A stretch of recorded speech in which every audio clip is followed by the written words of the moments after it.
드디어 바울이 3차 전도 여행을 마치고 예루살렘에 도착해서 형제들의 영접을 받았습니다. 우리가 아는 것처럼 3차 전도 여행 기간 동안에 많은 일들이 있었죠. 많은 하나님의 역사들, 바울이 보고한 대로 이방인들 사역 가운데 하나님의 역사하셨던 놀라운 역사들이 참 많이 있었는데, 그럼에도 또 유대인들로 인해서 바울을 죽이겠다고, 암살하겠다라고 죽이려고 하는, 대적하는 유대인들도 있었고, 또 예루살렘을 오면서 계속해서 성령을 통해서 바울에게 그 길이 고난의 길이고 또 결박을 당할 것이고 이방인의 손에 넘겨질 것이다 라고 하는 환난과 고난에 대한 소식들이 계속 있어서 가는 곳마다 바울을 만류했어요. 가면 안 된다, 큰일 난다, 죽는다, 이런 얘기들 하면서. 그럴 때마다 바울이 성령께서 내가 예루살렘에 가면은 결박과 환난 나를 기다린다라고 하지만 내가 주 예수께 받은 사명, 하나님의 은혜의 복음을 증거하는 일을 마치려 하면은 내 생명을 조금도 귀한 것으로 여기지 않노라. 이렇게 고백을 하면서 예루살렘을 향해서 뚜벅뚜벅 왔습니다. 가장 가까이에서는 우리가 잘 아는 대로 가이사랴에서 그 빌립 집사의 가족들 또는 가이사랴의 형제들, 심지어 바울 일행까지도 선지자 아가보, 진실한 선지자의 그 예언을 듣고서 그 이 혁기를 임자가 결박당하고 이방인의 손에 넘겨질 것이다 라고 하는 예언을 듣고서 다 울면서 정말 강력하게 만류를 했음에도 바울이 왜 이렇게 울어서 나를 슬프게 하느냐, 나는 결박당할 뿐만 아니라 나는 예루살렘에서 죽을 것도 각오하였노라 라고 하면서 그 만류를 뿌리치고 계속 예루살렘에 가고자 하는 그 각오가 있었기 때문에 그들이 주님의 뜻이 이루어지기를 원합니다, 주님 뜻대로 이루어지기를 원합니다 하면서 만류를 그치고 결국은 여장을 챙겨서 그들이 예루살렘까지 왔습니다. 그리고 예루살렘에 있는 형제들이 기꺼이 기쁨으로 또 바울을 영접을 했습니다. 그리고 바울이 예루살렘 교회의 지도자들, 특히 야고보라고 하는 그리고 장로들을 만나러 가서 또 지금까지 하나님께서 어떻게 이방인들을 위해서 행하셨던 일들, 이방인 가운데 역사하셨던 하나님의 역사들을 나누고 선교 보고를 했죠. 그리고 교회 지도자들이 정말 하나님께서 하신 일들에 대해서 하나님께 영광을 돌렸습니다. 이게 18절까지 말씀인데 19절 우리가 한번 19절부터 보겠습니다. 19절. 바울이 무난하고 하나님이 자기의 사역으로 말미암아 이방 가운데 하신 일을 낱낱이 말하니,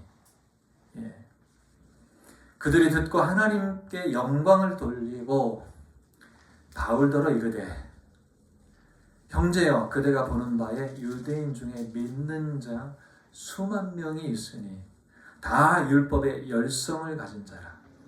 네가 이방에 있는 모든 유대인을 가르치되 모세를 배반하고 아들들에게 할례를 행하지 말고 또 관습을 지키지 말라 한다 함을 그들이 들었도다. 이런 소문이 예루살렘에 자자하게 들렸습니다.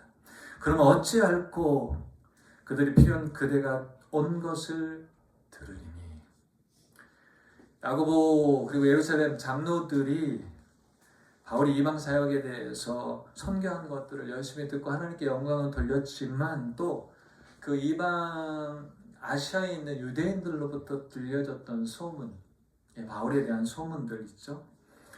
그래서 예수 믿는 유대인들이 이곳에 사실은 오순절을 절기를 지키러 온 수많은 사람들, 그 유대 역사가 요세푸스의 기록에 의하면 보통 한 200만 명 정도가 우리가 얘기한 대로 성지에 가듯이 절기를 지키려고 디아스포라들도 다 모였기 때문에 굉장히 많은 사람들, 그리고 예수 믿는 유대인들이 수만 명이 되었다라고 오늘 얘기를 하니까요. 그들이 다 율법의 열심을 가진 자라고 얘기해요. 율법의 열심을 가진 자라고 하는 것은 그들이 예수는 믿었지만 유대인의 삶을 버리지 않은 거예요.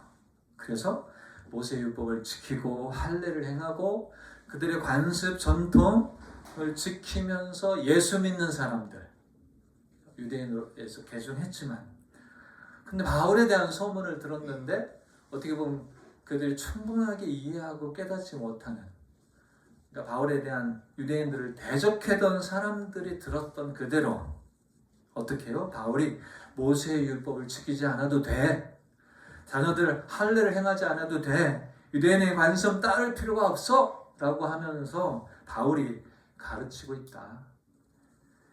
그러니까 이런 얘기죠. 유대인들에게 유대교 버려, 유대인의 길을 그만두고 이방인이 되라, 마치 그렇게 가르치는 것처럼 소문이, 그것을 강요하면서 그렇게 가르친다는 소문이 있었습니다.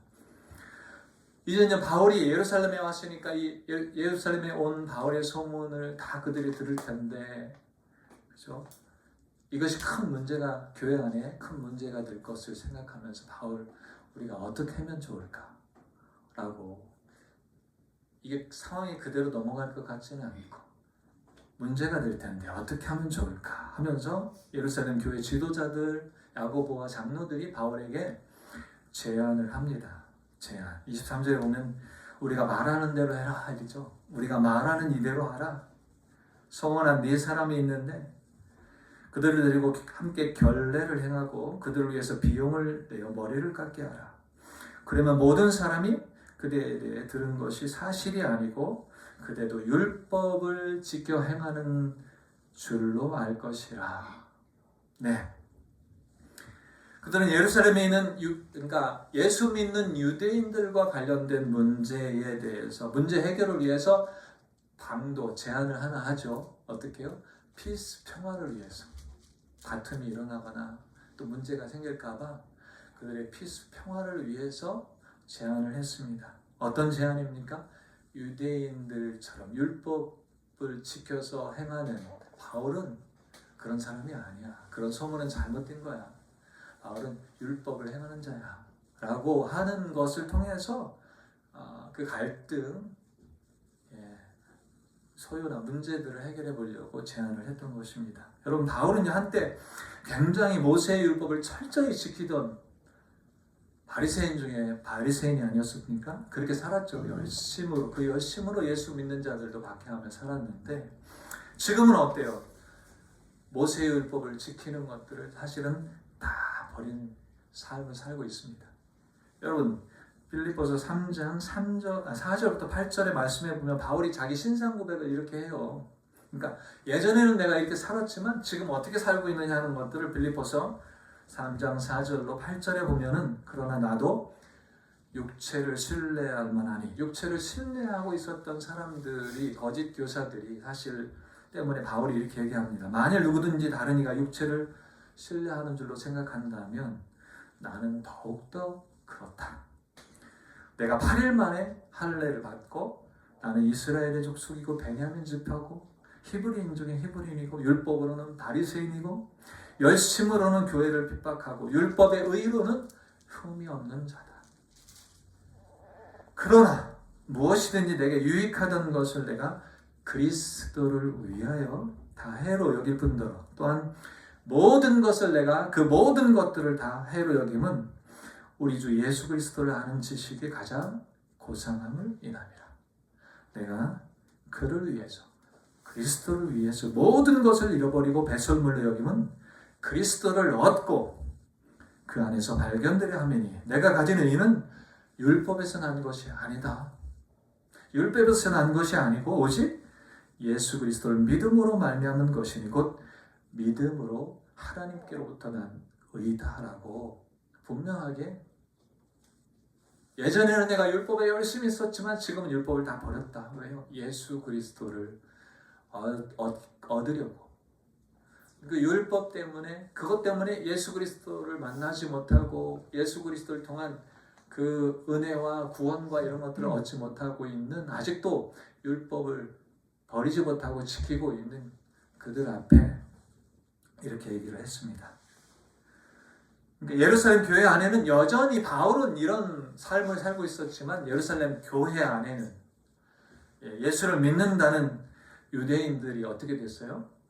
오래된 관습들, 유대인의 율법 의식을 지키면서 예수를 믿고 있는 사람들이 많이 있었다라고 하는 것. 또 아시아로부터 온 많은 유대인들이 그러했다라고 하는 것입니다. 그래서 바울에게 정결 의식을 수행하도록 요청합니다. 그 중에서 네 사람, 나시린의 서약을 하려고 하는 사람들이 네 사람 있었어요.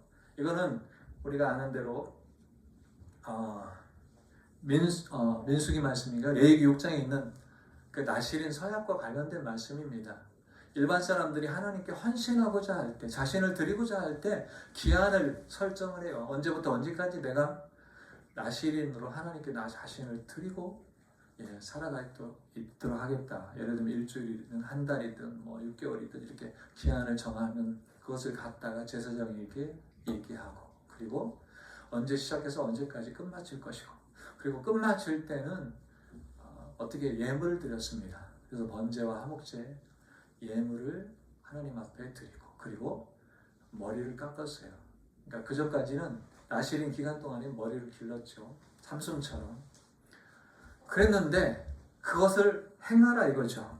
그래서 정결 의식을 수행하고 성원한 사람 데리고 와서 비용을, 그러니까 헌물을 드려야 되니까 번제 헌물, 화목제 헌물, 이런 헌물을 드릴 것, 모든 비용들을 바울이 감당할 수 있도록 하는 것이죠. 그래서 예루살렘에 있는 예수 믿는 유대인들이 바울이 율법을 따르는 유대인이다, 바울도 율법을 지키는 유대인이다라고 하는 것들을 보여줘서 너희들이 들었던 소문은 다 헛된 것이야, 잘못된 것이야 라고 해서 어떻게 보면 평화를, 교회 안에 있는 평화를 지키려고 했습니다.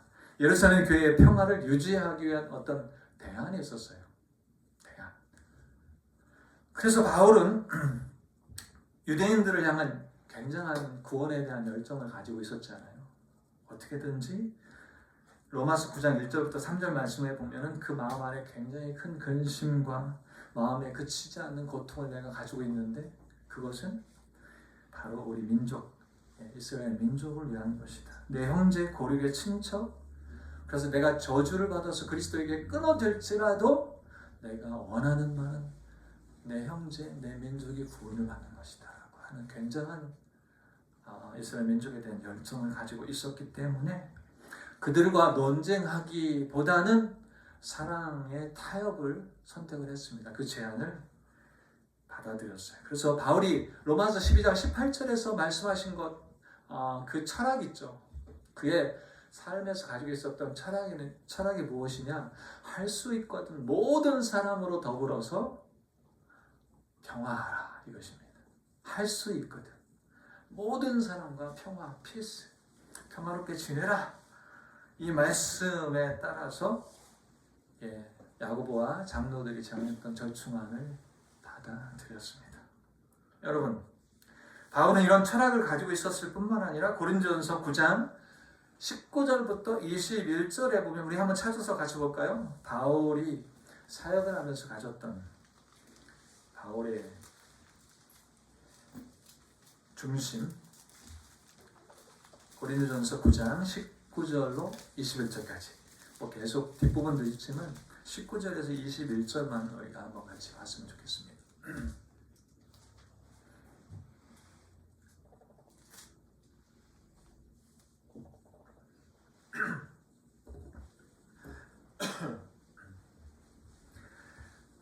말씀 읽겠습니다. 내가 모든 사람에게 자유하였으나 스스로 모든 사람에게 종이 된 것은 더 많은 사람을 얻고자 함이라. 유대인들에게는 내가 유대인과 같이 된 것은 유대인을 얻고자 하며, 율법 아래 있는 자들은 내가 율법 아래 있지 아니하지만 율법 아래 있는 자와 같이 된 것은 율법 아래 있는 자들을 얻고자 하며, 율법 없는 자에게는 내가 하나님께는 율법 없는 자가 아니요 도리어 그리스도의 율법 아래 있는 자나 율법 없는 자와 같이 된 것은 율법 없는 자들을 얻고자 합니다 라고 말했습니다. 이게 바울의 살아가는 삶의 태도였었어요. 사명과 사역을 감당하는 그의 태도였었어요. 모든 사람들에게 나는 자유하다. 그리스도 안에서 자유하다. 그죠? 자유를 얻었죠. 우리도 저와 여러분들. 그렇지만 스스로 내가 모든 사람에게 종이 된다. 모든 사람에게 종이 된다. 이렇게 말씀했습니다. 그래서 바울은 모세의 율법을 따르지 않았습니다. 바울은 이방인들과 함께 섞일 수도 있었고 유대인의 정결 음식법 같은 거 있잖아요. 레위기 11장에 보면은 부정한 것과 정결한 것 해갖고 먹지 말아야 될 것, 먹어야 될 것 이런 것들이 그대로 있었지만 그런 것들도 따르지 않았습니다. 바울은 이방인들과 함께 있을 때 어땠어요? 돼지고기도 먹고 다른 무엇이든지 그들과 함께 잘 먹고 마셨어요. 그러나 그가 유대인들과 함께 있을 때는 또 달랐어요. 유대인들과 함께 있을 때는 그들의 감정을 상하지 않게 하려고. 여러분 고린도전서 8장이나 로마서 14장에 보면은 바울이 얘기하죠. 우상의 제물을 먹는 것에 대해서 이것이 내 형제들, 유대인 형제들을 양심을 상하게 한다든지 믿음에서 멀어지게 한다면 안 되니까 나는 일평생 그 고기를 먹을 수 있어요. 그 자유해요. 그러나 내가 고기를 먹지 않아서 내 형제를 실족하게 하지 않겠다. 라고. 그것도 사랑의 타협이죠. 덕이 되게 하고 유익하게 하고 자기 유익을 구한 것이 아니라 나의 유익을 구한 것이 아니라 다른 사람들의 유익과 기쁨을 구하는, 그래서 모든 사람의 종이 됐다라고 표현했어요. 왜요? 그들을 구원을 얻게 하려고. 그래서 바울이 이렇게 행한 목적은 오직 예수 그리스도 그거예요. 오직 예수 그리스도를 위해서 오직 한 영혼이라도, 유대인 한 영혼이라도, 이방인 한 영혼이라도, 약한 자 한 영혼이라도 얻기 위해서. 그래서 그들을 사람들에게 접촉하고 접근하고 함께 하기 위해서 바울은 유대인들에게 접근해서 그들을 구원하기 위해서 유대인처럼 될 수 있었던 삶을 살았던 거죠. 유대인. 그리고 그는 율법 아래 있지는 않았지만 율법을 지키면서 율법 아래 있는 사람들을 구원하기 위해서. 그래서 율법도 따랐고 정결의식도 행할 수 있었고 나실의 의식을 행하는 자들을 기꺼이 재정적으로 지원하면서 그들과 함께 할 수도 있었습니다. 바울. 그래서 바울은 그들의 제안에 기꺼이 동의했습니다. 그래서 그들은 바울에게 이렇게 말했습니다. 25절의 말씀에 보면 주를 믿는 이방인에게는 우리가 우상의 제물과 피와 목매어 죽인 것과 음행을 피할 것을 결의하고 편지하였느니라. 아니 이거는 전에 편지를 보냈었던 건데 이 말씀은 이방인들은 다 은혜 아래 있지 않느냐. 예수 그리스도의 은혜 아래. 이방인들은 율법 아래 있지 않잖아요. 그죠? 오직 그리스도의 은혜 아래 있어요.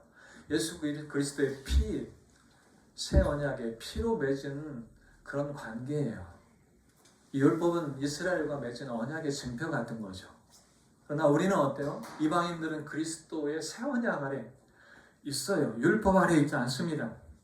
그래서 오늘 야고보도 이렇게 얘기해요. 이방인들은 은혜 아래 있기 때문에 모세의 율법을 지키는 것을 하지 않아도 된다. 이 문제 때문에 예루살렘에서 공회가 열렸고 그리고 그 문제를 해결했었어요. 우리는 그렇게 다 인식하고 있다. 이미 그들에게 편지했다. 어떻게 해요? 모세의 율법은 지키지 않아도 돼. 그러나 단지 유대인 형제들에게 특별히 혐오감을 주는 특정한 사항은 피해줬으면 좋겠다라고 하는 권면사항처럼. 왜요? 유대인과 이방인들이 교회 안에서 한 몸으로 하나 되어서 하나님께 나아갈 수 있도록 하기 위한 것이었어요. 그렇게 편지를 보낸 것이 있다. 그러나 바울 당시는 누구예요?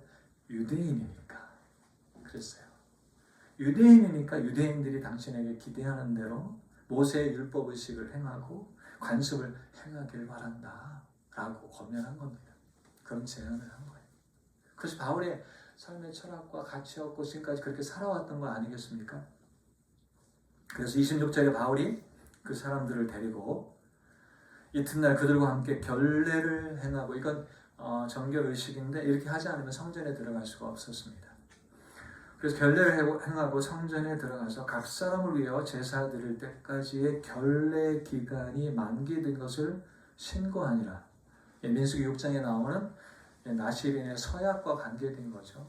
그래서 여기 보니까 한 일주일 정도 자신들을 드리는 서약 기간을 가졌던 것 같아요. 그래서 네 사람들과 함께 성전에 들어가 서원한 기간을 신고한 겁니다. 신고, 제사장에게 신고. 그래서 하나님께서 나실인으로 구별하여 하나님께 자신들을 드리는 날, 그리고 서원의 기간이 끝나는 날이 언제인지, 그리고 그때에 예물을 드릴 날짜를 신고하게끔 되어 있던 것입니다. 그래서 바울이 율법을 지키고 행한다라고 하는 것들을 보여주려고 했습니다. 사실 이렇게 바울이 예수 믿는 유대인들과 관련된 이 문제를 해결하려고 평화를 선택했잖아요. 그리고 그들의 제안을 받아들여서 유대인이 돼서 율법의식 관습을 행하고 있었습니다. 그죠? 그러면 결과가 어떻게 나올지. 그런데 오늘 말씀을 보면은 변수가 생깁니다. 다른 곳에서 변수가, 그곳에서 아니라 다른 곳에서 변수가 생겼어요. 그렇지만 사실 이거는 바울이 그토록 전하기 원했던 유대인들에게 복음을 전할 기회가 만들어진 상황이죠. 정말 하나님의 섭리가 굉장히 놀랍다라고 생각하는데, 그래서 27절부터 한번 볼까요? 이 상황을 보면서 사실 계획대로 되지 않는 것 같지만 우리 삶에서도 삶에 항상 변수가 생겨요. 이렇게 해야지, 이렇게 해결해야지 하고 지혜도 가지고서 또 그렇게 행하기도 하지만 우리 삶은 항상 변수가, 그래서 계획대로 되지는 않을 때가 더 많이 있어요. 그죠? 그래서 좀 힘들어하기도 하고, 왜 이런 상황들이 생겼지? 왜 나의 노력 있잖아요. 내가 수고하는데. 그러나 여러분, 걸음을 인도하시는 분은 하나님이시죠. 그죠? 그냥 겉으로 드러나는 상황과 환경과 외적으로 보여지는 그것이 전부는 아니거든요. 우리는 사실 잘 모르니까, 내일 일도 모르니까 그 상황과 환경을 보면서 힘들어할 때가 사실 많이 있어요. 왜냐하면 그 변수들, 예기치 못한 상황들, 계획대로 되지 않기 때문에.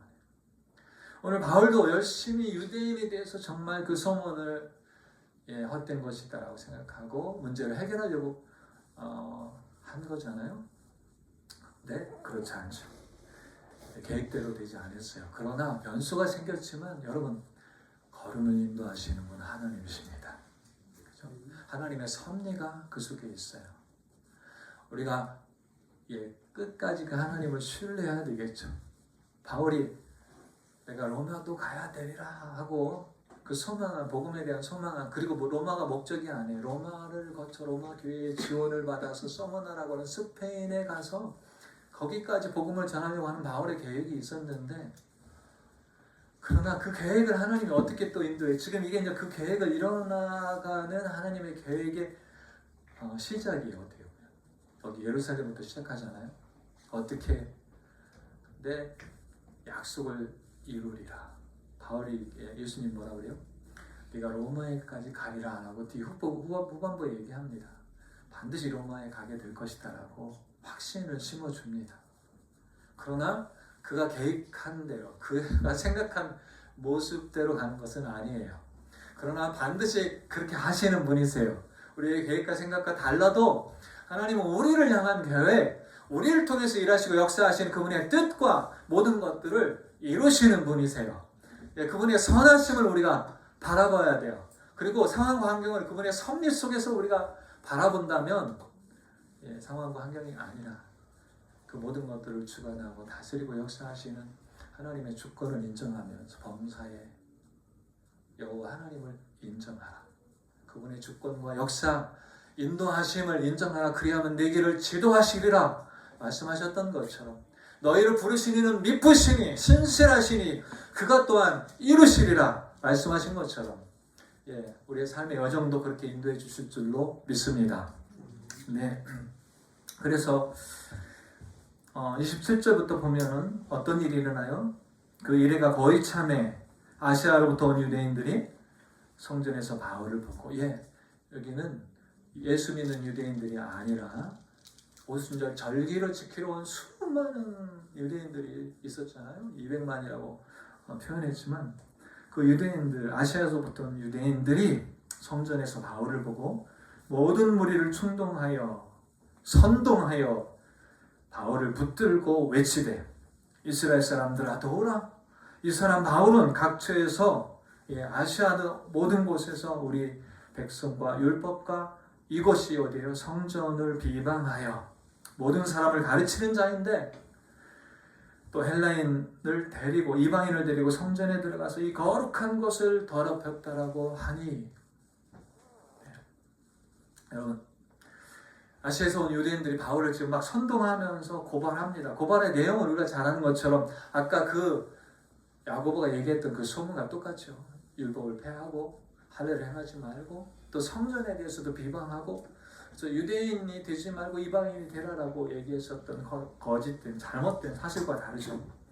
여러분 성전 안에 들어가면 특히 유대인들이 아주 경악했었던 그냥 막 가만히 있을 수가 없는 막 분노가 치밀고 그런 것들 중에 하나는 이 성전 안에서 일들인데 여러분 성전에 들어가면 성전 바깥은 어디 이방인의 뜰이라고 해요. 그죠? 그 이방인의 뜰 안으로 들어가면 어때요? 여인들 그리고 여인들이 그 다음 단계죠. 여인들의 뜰이 있고 그리고 여인들의 뜰 안으로 들어가면 바로 남자들의 뜰, 이스라엘의 뜰이 있어요. 이렇게 이게 어떻게 보면 정해져 있는 것들이죠. 그래서 그 이스라엘의 뜰, 남자들의 뜰 다음에 이제 성소와 성소 안에 지성소, 성소 안에 들어가고 대제사장만 지성소까지 들어갈 수 있는 그렇게 성전 안이 되어 있죠. 그런데 만약에 이런 것들이 있어요. 여인들의 뜰 안은 이스라엘의 뜰이라고 남자들의 뜰이라고 해서 아무나 들어갈 수 없었잖아요. 근데 그 여인들의 뜰에 경고문이 붙어 있어요. 벽에 뭐라고 경고판이 붙어 있느냐면 이방인들은 이 지역 안으로 들어가지 말라라고 이방인들은 절대 들어가면 안 된다라고 하는 경고문이 붙어 있습니다. 만약에 유대인들이 이방인들을 여인들의 뜰 또는 남자들의 뜰, 이스라엘 뜰까지 들어와 있는 이방인을 발견한다? 그럼 죽였을 겁니다. 돌로 쳐 죽이든지. 그 정도로 여러분 이방인들에 대한 유대인들의 마음은 그랬어요. 절대 부정한 자들이라고 했잖아요. 선택받지 못한 자들이라고 했잖아요. 이방인들과 상종도 하지 않았잖아요.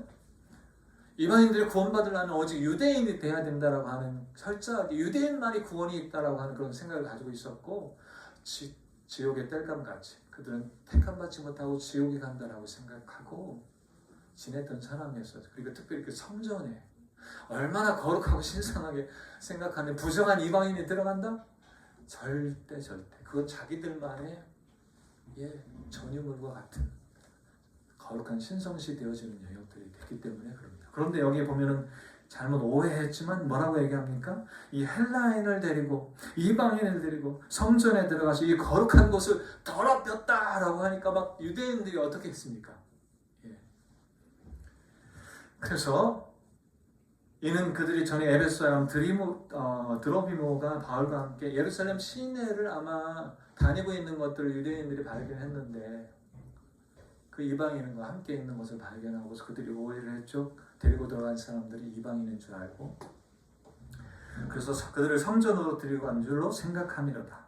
30절 31절에 온 성이 소동하여 백성이 달려와 모여서 바울을 잡아 성전 밖으로 끌고 나가니 문들이 곧 닫히더라. 성전 밖으로 끄집어냈죠. 그들이 그를 죽이려고 할 때 그래서 어떻게 바울을 죽이려고 할 때에 온 예루살렘이 요란하다는 소문이 군대의 천부장에게 들리매 그가 급히 군인들과 백부장들을 거느리고 달려 내려가니 그들이 천부장과 군인들을 보고 바울을 죽이려고 계속 때리던 그들이 바울치기를 그치는지라. 로마가 결코 용납하지 못하는 게 뭐예요? 소유죠. 폭동이라든지 반란이라든지 이런 것들은 절대 용납을 못하기 때문에 예루살렘의 성벽들 주변으로 안토니오 요새라고 해서 특별히 그때 오순절이기 때문에 막 그러니까 200만이나 모였다고 생각하니까 이렇게 많이 모일 때 혹시나 무슨 일이 생길까봐 아주 관찰을 잘 하고 있었죠. 위에서 안티오니오 요새라고 하는 그 요새에서. 그리고 갑자기 소동이 일어나니까 천부장이 그것을 보고 백부장과 군인들을 데리고 내려간 거죠. 그것을 진정시키려고. 만약 어떤 로마의 군대 관리자라도 반란 이런 것들을 그냥 허용한다면 목이 잘려야 돼요. 자기 관직을 잃어버리게 되고. 그래서 엄격한 처벌을 받게 되기 때문에 아주 철저하게 그 소요가 일어나지 못하도록 하려고 했었죠. 그래서 바울을 보호하기 위해서 급히 내려갔습니다. 조금만 늦었으면 아마 바울은 죽었을 겁니다. 그렇죠? 그래서 죽이려고 막 죽일 때까지 계속 하려고 했었던 것이기 때문에 바울이 죽을 수도 있었는데, 그러나 로마 천부장과 로마 군인들이 바울을 보호하고 지켜주는 것들을 봅니다. 그래서 나중에 여기 뒷부분에 보면 어떻게 합니까? 바울 죽여라, 없애라 하면서 막 외치면서 매우 격분해서 막 그 사람들이 따라갔습니다. 그래서 어떻게 합니까? 군인들에게 들려서 완전히 애워싸고 군인들의 보호를 받으면서 안토니 요새로 가는 상황이 오늘 말씀의 마무리입니다. 그 이후에 어떻게 됐을까요? 다음 주에 우리가 그 말씀을 보겠습니다. 오늘 말씀을 통해서 우리가 우리에게 어떤 적용이 될까? 우리 사실 추석 명절하고도 관련돼서 우리가 적용해야 될 것들도 사실 있습니다. 왜냐하면 사실 예수를 믿지만 가족들은 예수를 안 믿는 이방인일 수도 있고, 그렇죠? 또는 예수를 믿지만 또 율법 아래 살아가는 사람이 될 수도 있고, 사실 그렇게 다르잖아요. 다 다르죠. 다 다른 관계들 속에 있어요. 그러나 가족이라고 하는 부분으로 사실 명절 때 같이 모이잖아요. 그럴 때에 우리의 말씀에서 오늘 바울이 가르쳐줬던 것처럼 할 수만 있으면 너희는 모든 사람으로 더불어 화목하라. peace, 평화를 지켜라. 그러기 위해서 어떻게 해야 돼요? 바울도 유대인인 모든 것을 버렸지만 오늘 유대인들과 같이, 율법 아래 없지만 율법 아래 있는 자와 같이 그들과 접촉하고, 그가 그렇게 했던 모든 의도와 목적은 오직 예수 그리스도 그 영혼들의 구원을 위해서, 그 한 영혼이라도 구원받기 위해서 그가 모든 사람에게 모든 모양이 돼서, 모든 사람에게 종이 돼서 그들과 같이 됐어요. 이건 예수님이 그러셨죠? 그렇죠? 예수님이 우리들을 구원하시기 위해서, 이 땅에는 구원받을 만한, 구원할 만한 어떤 것도 사실은 없기 때문에 결국은 우리는 죄 아래 심판을 받아야 되고, 결국은 하나님을 떠나서 그렇게 살아야 되는 비참한 삶이었지만, 우리를 구원하시려고 예수님은 자기의 영광을 다 버리시고 사람들과 같이, 우리와 같이 종의 형체를 가지고 이 땅에 오셔서 십자가에 죽기까지 복종하셨어요. 바울도 예수님을 지난 시간에 얘기했지만 내가 그리스도를 본받은 자 된 것 같이 나를 본받는 자들아, 이렇게 얘기했죠. 바울도 어떻게 보면 주님의 마음, 아버지의 마음을 가지고 자유하지만 모든 사람이 종이 돼서 그들과 같이 되어서 그들을 섬기고 그들과 함께하고 아무쪼록 그들의 구원을 위해서 그렇게 행했었던 것처럼, 여러분 우리도 꼭 명절 때만 그런 건 아니지만 어느 곳에서든지 모든 사람에 대해서 우리와 다르지만 신앙적인 결도 다를 수도 있고, 때로는 보면은 이렇게 내가 알고 있는 것들을 모를 수 있어요. 사실은 율법 아래 살고 있기도 하고, 때로는 정말 거듭나지 못해서 종교적인 생활만 할 수도 있고, 때로는 정말 불신 예수님을 떠나서 교회나 신앙 얘기하면 막 굉장히 안티 반응을 일으키면서 그렇게 할 수도 있잖아요. 때로는 제사를 지낼 수도 있고 차례를 지낼 수도 있고 여러 상황들이 되지만, 그 속에서 우리가 어떻게 지혜롭게 성령 안에서 피스를 가지고 또 그들과 함께 할 수 있을까? 그들을 섬기는 시간들이 될까? 오늘 바울처럼 주님처럼 우리도 성령 충만함으로 그 사랑 안에서 그들과 같이 돼서 그들을 섬기는, 내 몸과 같이 이웃을 사랑하라 말씀하셨던 것처럼 그들을 사랑하고 아무쪼록 그 영혼들이 구원받을 수 있도록 우리를 통해서 예수 그리스도의 복음이 흘러갈 수 있도록 어떻게 하든지 복음이 증거되고 구원의 역사가 나타날 수 있는 상황이 된다면 때로는 오늘 바울처럼 우리가 그렇게 기도하고 계획했을지라도 변수가 생기고 또는 다른 상황들이 될 수 있어요. 그러나 당황하지 마시고 우리가 끝까지 하나님의 섭리와 인도하심, 함께하심을 믿으면서 여러분 승리하시기를 주님의 이름으로 축원합니다. 아멘.